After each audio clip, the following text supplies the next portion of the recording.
Welcome, Dr. Lee. Thanks. You've It's great been to be here. busy at Verily lately. Your company is involved in so many projects, it's hard to keep track. So just to give some viewers, I'm Sarah Elizabeth Richards. I am a journalist, and I'm honored to chat with you today on our virtual HLTH. So just to give some viewers some background about you, you've been the president of Verily's health platforms for the past 2.5 years. And before that, you were the CEO of the University of Utah Health Sciences. You've also just written a fascinating, ambitious book, which we'll get to in a bit. It's called The Long Fix: Solving America's Healthcare Crisis, which I hope will give us some creative answers because we need them. So Verily, as we know, is Google's sister healthcare company that's owned by Alphabet. You're known for efforts to democratize clinical trials and, of course, Project Baseline, which makes it easier to participate in research.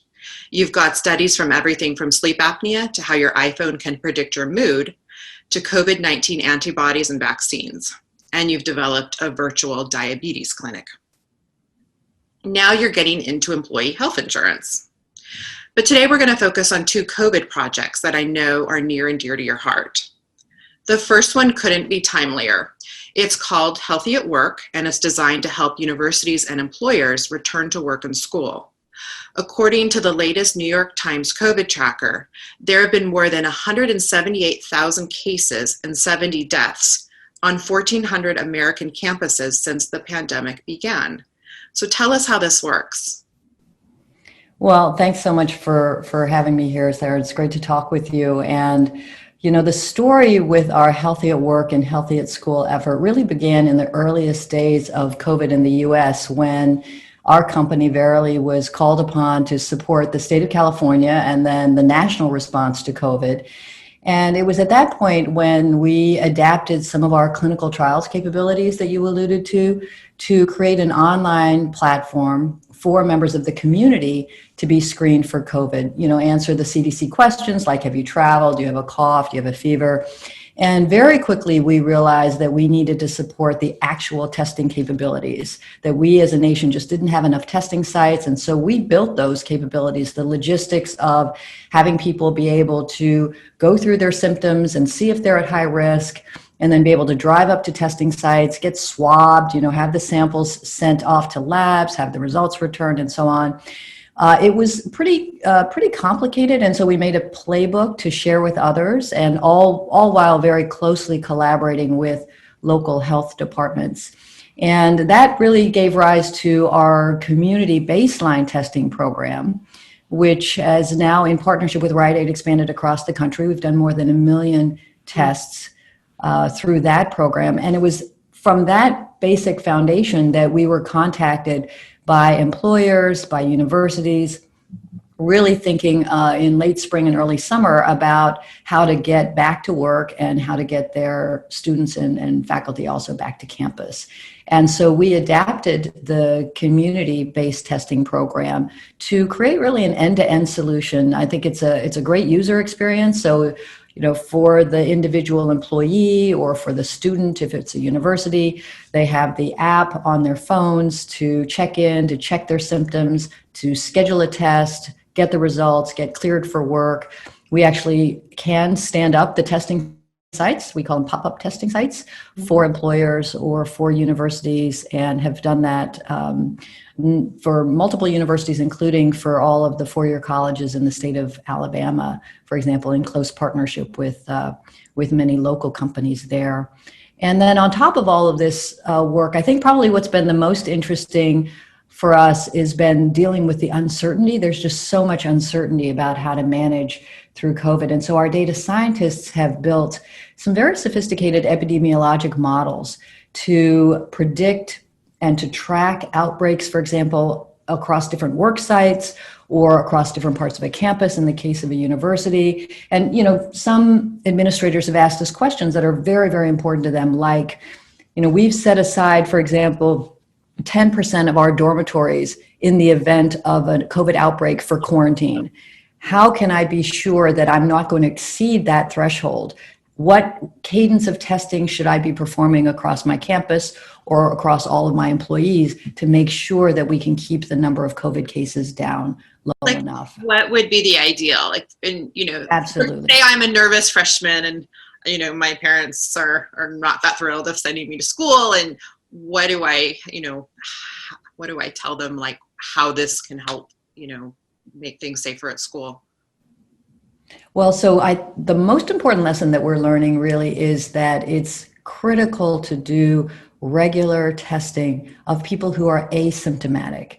Because if you're only testing people who are symptomatic, it's already too late. By the time they're symptomatic, there's already been an outbreak. We've already seen this repeatedly across the country. It's already been spreading for too many days. And so most of the work sites and campuses that we've been working with who have done really consistent repeated testing, especially early on, say when everybody's just starting to get back to work or back to campus and coming from maybe a lot of different settings and different environments, some of which have had high levels of COVID, for example, doing that initial regular cadence of testing, pretty high frequency in the beginning. What would be the ideal scenario? Like how often would you get tested?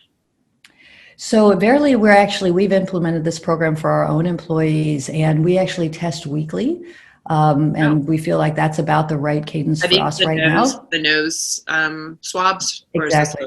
Yeah, the mid-turbinate nose swabs. Some campuses started testing twice a week in the beginning, and then they've reduced the cadence. But it's been very important when these students have come from all over the country where there are some significantly higher rates, and you just really want to be sure that they're not bringing that to the campus. After the first few weeks, I think then it can kind of settle down to a lower frequency, but that beginning, those first few weeks are really important. That's fascinating. And then, how is it working with employers? Same idea? Well, the challenge I think that we're seeing is that there's so much variation in the community prevalence. So the employers may be doing the right thing, but as we see on these national maps every day, we see outbreaks, record highs in some states that they've never seen before, while other parts of the country are actually at reasonably low levels. And so what we've done, for example, in our modeling is we've modeled the work site in the context of the local community. So you may be doing everything right on your campus or in your sites of work, but if the surrounding communities are seeing an outbreak, then that's going to have a significant impact on you, because that's where your employees go back every evening, and that's where your students go out to eat or engage. And so a lot of what we're seeing is a lot of variation across the country. And in the beginning, employers were relying a lot more on, say, measuring temperature or reporting symptoms. And I think now we're increasingly seeing that they're feeling that, they're going to need to do more testing, at least until we have, a wide-scale vaccination. Sure. And what about in communities? Tell us about the baseline program that you're doing. So the baseline program has been a really very rewarding program in terms of having an impact. As one of the things I think that's been probably the most important for us is the fact that we've been able to partner so closely with health department officials across the country, helping to build out their capability using our playbook, and then in many cases actually standing up these testing sites ourselves. And so I'd say maybe a couple of weeks ago, we crossed 1 million tests, more than 1 million tests that we've now performed for community members. That's outside of our Healthy at Work and Healthy at School programs. So that's actually been very important. And I think that we continue to be committed to supporting communities, because I don't think we're not seeing the decline nationally in COVID that we really hoped to by now. So we need to continue to support this effort. Awesome. So I know that there are so many different approaches within communities, right? They've got different kinds of tests. You've got the different times that it takes to get your results back. You've got different places you go. Are there any best practices that you've identified? Well, one of the issues that I think we were all struggling with this summer in the country was the shortage of reagents for many of the lab testing companies. And what that led to was unfortunate delays in terms of the turnaround time. So you would get tested, but then you might not get the results back for several days. And that sort of defeated the purpose of the test, frankly, if it took too long. And so one of the things that we've actually done is stand up our own laboratory testing capability. It's small. We're not intending to become a large testing facility, but it's been actually a very useful resource of backup in cases when we've seen some of these challenges across the country. And so being able to do very rapid turnaround testing is one very important piece of it. We're also, we've actually gotten an EUA from the FDA to do pool testing, and that enables us to lower the costs, especially for— I like how that works. That's a fascinating concept. Yeah, it's an interesting idea. So when the number of COVID cases is relatively low, pool testing doesn't work when you have a massive epidemic or very high number of cases. But when it's relatively low, what you can actually do is actually pool the samples. It's a little more sophisticated than I'm describing it, but if you pool them, and if you imagine that, you might have 10 samples and all of them are negative, obviously you can pool them. And if the result comes out negative, then they're all negative. So it's kind of a derivative of that idea, and it enables us to offer the tests, be able to process more tests, and also offer them at a lower cost. And of course, the cost factor in testing is very important for us to address. Sure. And how are different health departments, approaching it? Well, I think everybody's really trying to do their best. I think we're getting to a period where this COVID crisis has been so difficult for everyone in this country, but particularly for those on the front lines. And I'm so impressed with their, with not only the folks in the public health offices, but also the folks who are really practicing, the people who are providing care on the front lines, just how committed they've been. And this is turning more into a marathon than a sprint, as we're seeing. Do you think there's more capacity across the country? Like how has there's definitely more lab testing capacity now, but I think what we're seeing a lot, and there's so many lessons from COVID for our country in terms of the public health system, and the leaders in public health across the country have been, I think, articulating a pretty clear set of needs that we as a nation really need to address in order to be able to respond to these kind of crises. We just need much better coordination locally across the hospitals and public health offices. Remember, in the beginning, we weren't sure how many ICU beds, how many ventilators do we have? Do we have enough nurses and doctors to care for people if there's an outbreak? And they're literally, we're working off of spreadsheets that different hospitals would sort of email back and forth the information. There's just no standardized way of coordinating the public health and healthcare response. And then state by state, needing to coordinate that effort with our national response. So there are a number of lessons that we've learned just with respect to public health, never mind healthcare, from COVID-19. And I think the sooner we start to implement those, the better. Awesome.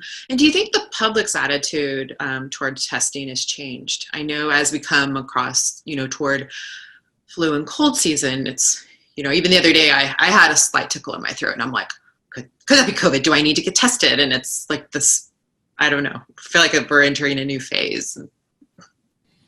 Oh, I think people are very concerned about it, and I think that it's actually really great that the mortality rate has gone down. Physicians and scientists have really figured out a lot in the last 6 months, but we're also seeing that those who have developed COVID have also a higher risk of long-term consequences. So there was a paper that just came out recently that showed that about 30% of people who have had COVID will go on to some kind of a sustained set of issues, So the COVID isn't like the flu in the sense that if you don't get it too badly, you recover and then you're going to be fine. It actually looks like there's some long-term sequela.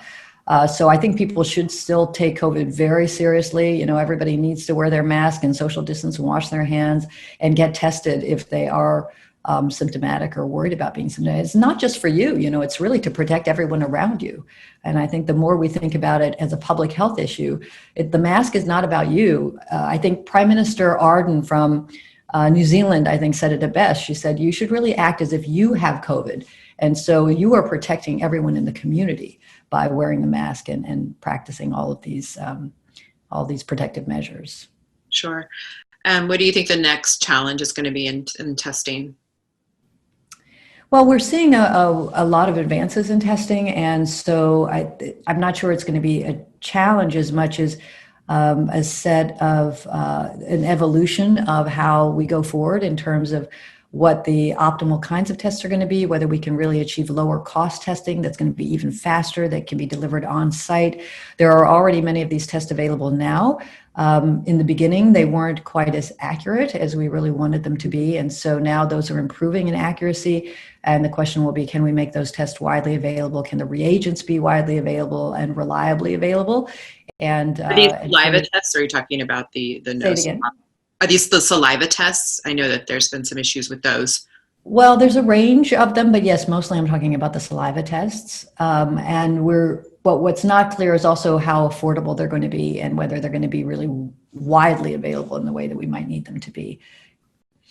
Not in, at least in the next, with what would be the time frame that they might be available? Do you think I think many of us are looking at early next year. Yeah, early next year. Okay, got it. Yeah. All right, let's talk about your book. Okay. So it's a great title, The Long Fix, Solving America's Healthcare Crisis, which came out in May. And I just checked, it's the #1 bestseller on Amazon in health policy. So congratulations. Oh, thanks. So what's the most surprising thing you found? The most surprising thing I found so many different lessons. You know, the book is really about how to fix healthcare. And what I think the most surprising thing in terms of writing the book was the fact that there's a really pretty shared understanding across people who have been in health policy a long time on both sides of the aisle. Mm-hmm. On both sides of the aisle, which I think is actually very surprising. We don't always use the same words when everyone gathers together, but the ideas are the same, that we need to change the fundamental business model of healthcare from a fee-for-service model where we are rewarded for doing things to patients to a model where we're actually paying for better health and better outcomes. And that there are a number of really fabulous examples across the country of where these new models of healthcare are actually working. And actually, what would be a good example? Well, so I write about a few of these in the book, such as ChenMed, Iora Health, Presby Health. These are Medicare Advantage programs.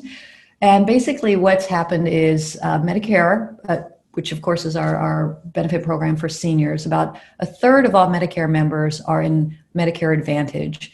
And within Medicare Advantage, the program contracts with large medical groups, large groups of doctors like ChenMed, Iora Health, Presby, and pays them a fixed amount of money to keep those patients healthy, which is in contrast with traditional Medicare, where they're paid fee for service. Every time a patient comes in, they get paid. In this case, ChenMed, for example, at the beginning of the year, has a certain number of patients they're responsible for, and then Medicare pays them a fixed amount of money, several $1,000s per person for that year. And then it's up to the medical group to decide how to spend the money. And you know what, Sarah, the way they spend the money is so much more sensible. They invest in more time with the patient up front. They make sure they have transportation to and from clinic. They have on-site pharmacies. They even offer yoga and Tai Chi classes because falls are so critical. And those are really helpful for falls preventions. And what we're seeing in COVID is actually that this model of healthcare is much more robust and resilient. So during COVID, as you know, we had so many people who needed healthcare who were afraid to come to clinics, afraid to go to the emergency room in the hospital.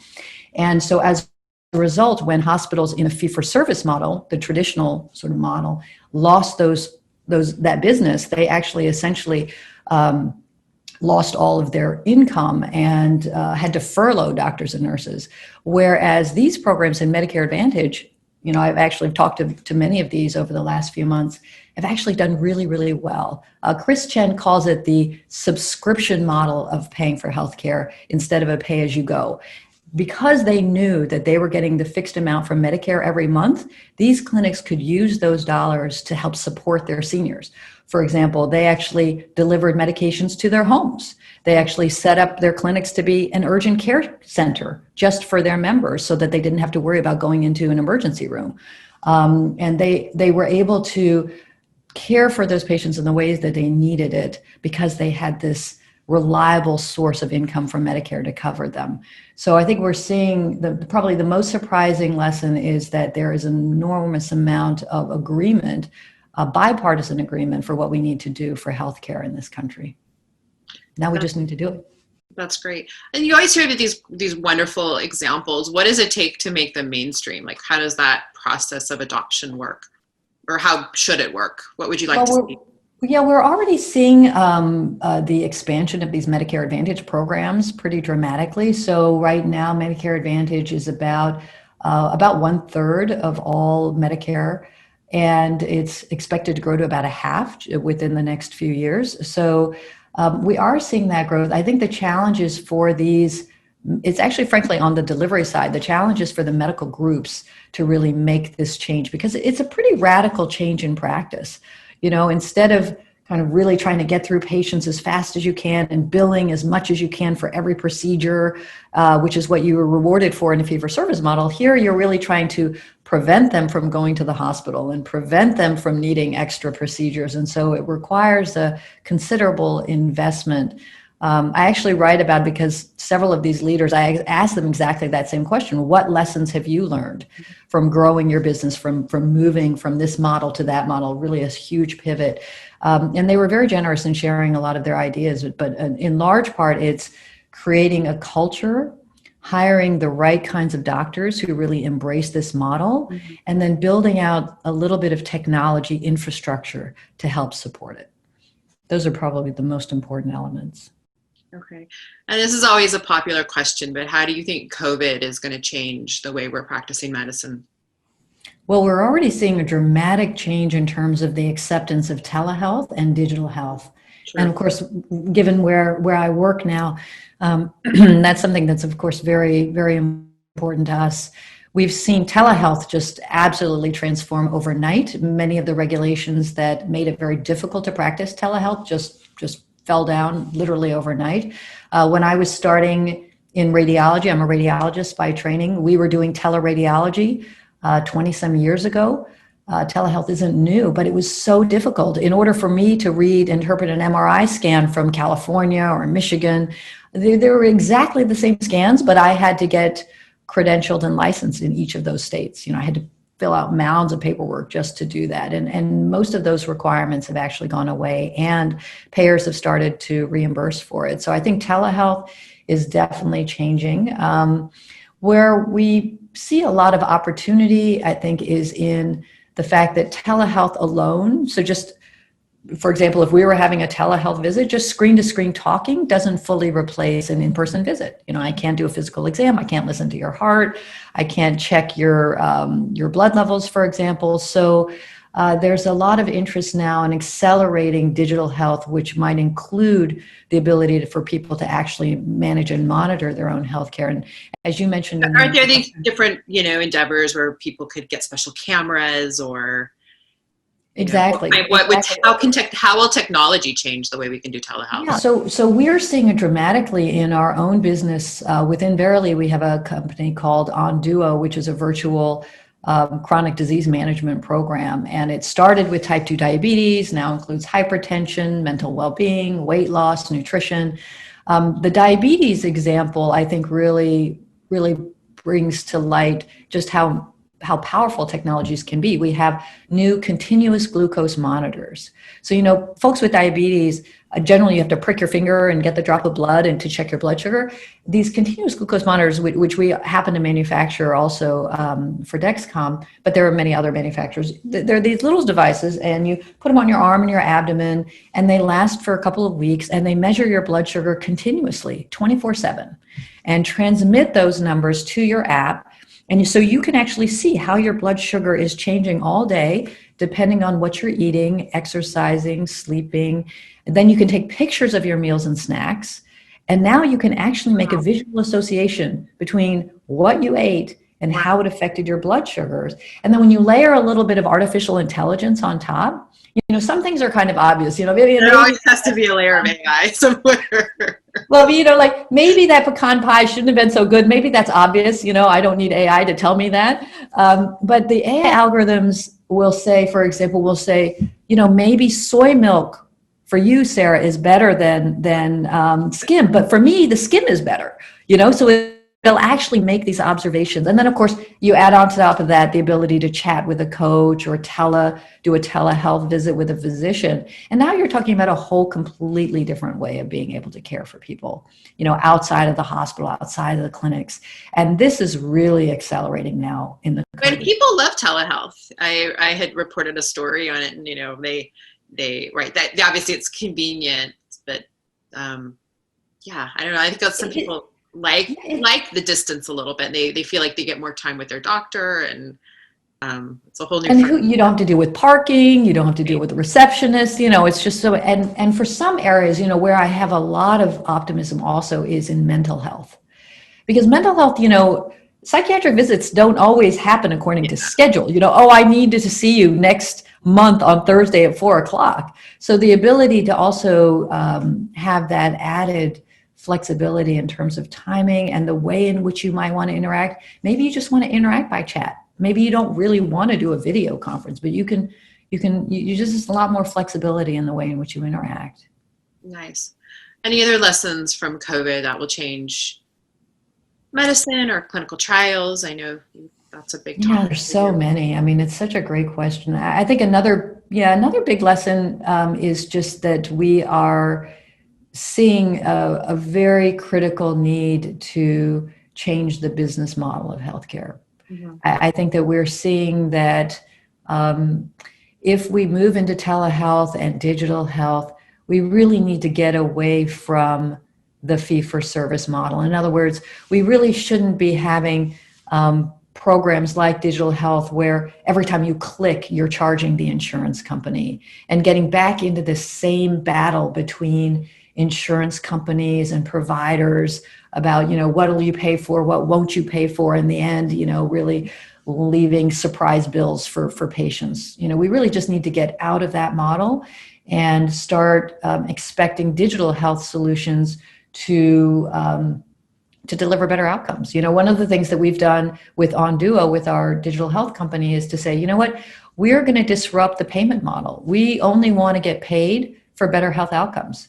So we're only, that the most recent contracts that we've actually gone forward with, we're only paid if the patient's blood sugar is better, if we're able to manage their costs of care overall, and if we make sure that we look after other aspects of their health, like making sure their eyes are checked, their kidneys are checked. So I think that's probably another critical lesson, is that given the impact of COVID on our economy, we need to be much more prudent about the way we're spending our healthcare dollars. That's a good ending lesson. So give us some hope about the future, like based on your work and what you've studied in your book. Well, Sarah, I call the book The Long Fix. And some folks have told me that wasn't necessarily the best marketing idea. Who wants a long fix? We should have a quick fix, Yeah, this is America after all. But I feel it's very optimistic because it lands on the word fix. I think that we have a lot of clarity about what needs to happen in this country in terms of paying for better health and better outcomes. I think that once we pivot the payment model and the incentive structure, I have a lot of confidence in the drive, the capitalism and the innovation and the energy in this country to really push us forward to a much better business model that will land in much better products and solutions for patients and provider systems and payers, frankly, to get us better health outcomes. So I think we can do good and do well for the country. And that's really what I tried to share in this book. So, and how do you think colleges are going to get through this semester and hopefully next semester? Well, the key lessons that we're learning are that we need to have enough resources. Well, we need a couple of things. We need enough resources for testing, without a doubt. Those colleges that have managed to do high frequency testing in the beginning have actually done very well. And we also just cannot we can't let up with all of the practices of masking, wearing the no mask, parties, right? The parties are just right now, just not a good idea. We just really need to get through this and get the numbers back down again. New Zealand is wide open. They're just back to normal. That's where we want to be. And in order to get there, we know what we need to do. We just need to do it. Awesome. Well, thank you so much. It was lovely speaking with you and Thanks, Sarah. Great to be on with your you. projects. Thank you.